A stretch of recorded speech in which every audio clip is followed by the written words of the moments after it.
We all know about the running back wheel route as the ultimate pull route in Madden 22, which, by the way, if you guys are struggling to defend wheel routes, check out yesterday's video.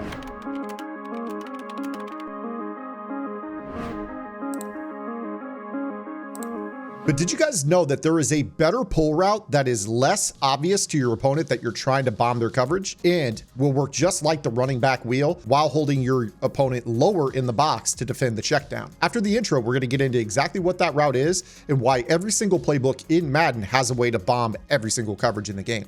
Let's get into it. What is up, guys? Here for the Zan Madden YouTube channel. And did you know that the wide receiver slant route is one of the best pull routes in Madden 22. Now, I'm not talking about a vertical pull route. I'm talking about this being a route that will pull down deep zones of all types. We're talking deep halves, outside thirds, and outside quarters to allow the skinny post to get open for a one-play touchdown. Now, the really cool thing about this is that you don't have to be in a specific playbook to make this work. Pretty much every playbook in Madden 22 has some sort of trips tight end or Trey Y flex style formation where you can run this concept out of. Just want to say thank you so much for helping me reach 12,000 subscribers here on the Zan Madden YouTube channel. It is the spring of 2022 and we're still pushing upwards with the channel. Things are really growing, not only here on the YouTube channel, but also on my Twitch channel, twitch.tv/Zan Madden, where I also stream Monday through Friday in the afternoons. And obviously on the Gridiron Game Plans website and in our Discord, where there's a ton of awesome community conversation. If you guys could do me a quick favor, make sure you guys, if you're not already, hit that subscribe button as we push for 13,000 subscribers, and we'll see you guys here on the other side of this. So I'm going to go ahead and go to my favorite playbook, which is the LA Rams. You guys can take a look at my offense on Gridiron Game Plans, in which I've had multiple installments. The LA Rams offense on the website is basically 4 or 5 game plans in one over the course of about 7 months of playing the game. So you guys can go check it out if you guys are looking for something to spice up your Madden game. But what's really cool about this concept is that you can come out in an offense that will basically dictate where your opponent has to use her in order to gap shoot the run. And then over the top, you're going to get a one-play score that can be very, very difficult to cover. So let's go ahead and show you exactly what I mean. When you take a look at the Trey Y flex, you've got this inside zone. And we all understand that you basically have to stand in that spot where a lot of players tend to use her in, say, like the 2-4-5 odd to gap shoot that inside zone. That's going to make our one-play touchdown in this particular video much easier because it's hard to trace that route, and we're going to put the user in a bind over the middle of the field. So let's choose to play PA crossers. Of course, this is going to be a skinny post for a one-play touchdown. If you guys have played Madden over the last 15 years, you know that the skinny post is always a one-play touchdown in this game. Thank you for checking out this free content over here on the Zan Madden YouTube channel.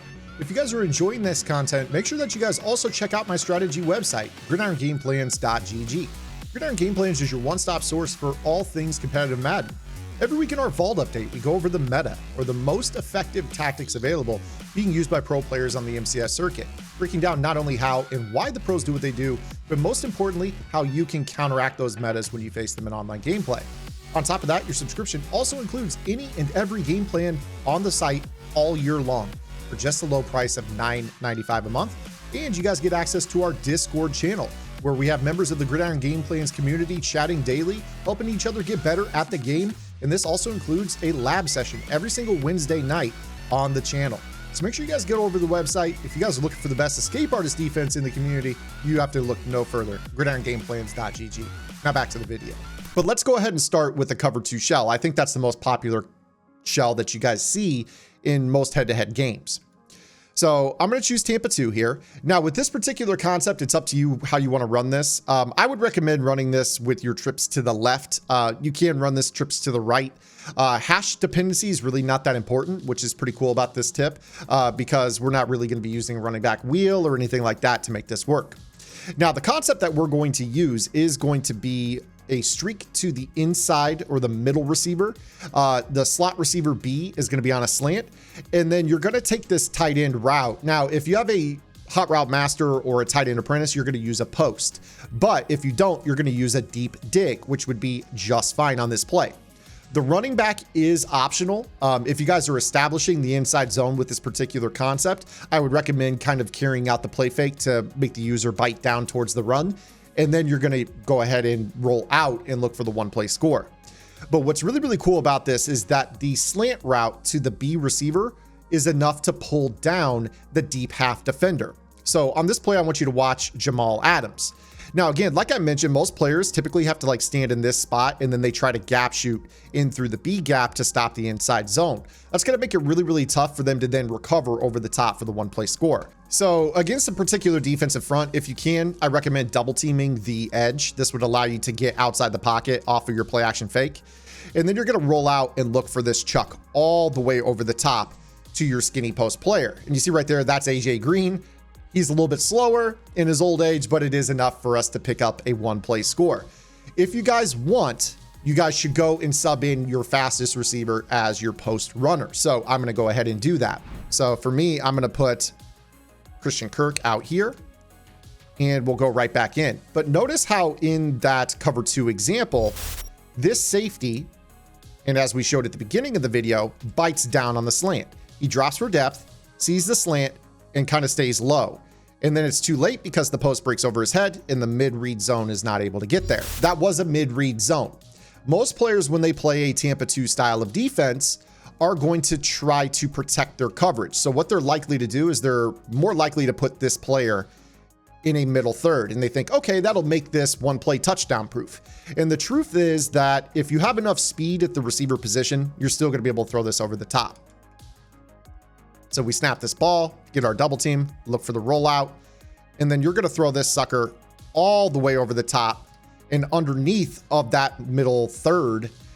And basically what ends up happening is the streak that you have on this play pulls the middle third that they put on the field too far vertically to be able to react to the post as it breaks underneath. So you see that right here, his back is turned to the post. That's because he's trying to chase the depth that this streak is at. He's respecting the verticality of that route, even though he's behind it. And that allows this post to break underneath. Now, again, if you guys have a blazer on this particular play, you're going to try to let him cross the face of the middle third, which is basically right here. And then you're going to try to make this throw, provided that you aren't flushed. You're going to try to lead this throw out into this area because once again, our outside third, that is our deep half rather in the cover 2 is hanging low on that slant and cannot recover. Now let's go ahead and get into a cover 3 defense. So with the cover 3 defense, we got a safety all the way back there, right? So again, our route combination is not going to change too much. We're going to run something that looks a little bit like this. If you can get a double team to roll out, that would be great. You know, if you want to, you can put the running back on a little curl out of the backfield as well, just to make the user hang out lower. Just depends on whether or not you want to carry out your play fake. But again, the double team on the edge is preferred. Right here, they got a good contain, but I'm going to let this guy cross the face of the middle third and pass lead this all the way downfield for the one-play score against the cover 3. So you see that that is something that is very, very difficult to handle in this particular coverage shell. Again, this middle third runs such a good route that it pulls the middle third defender, the post defender in a cover 3, so far back that the post breaks underneath across his face. And provided you get the time, you just go ahead and make this throw.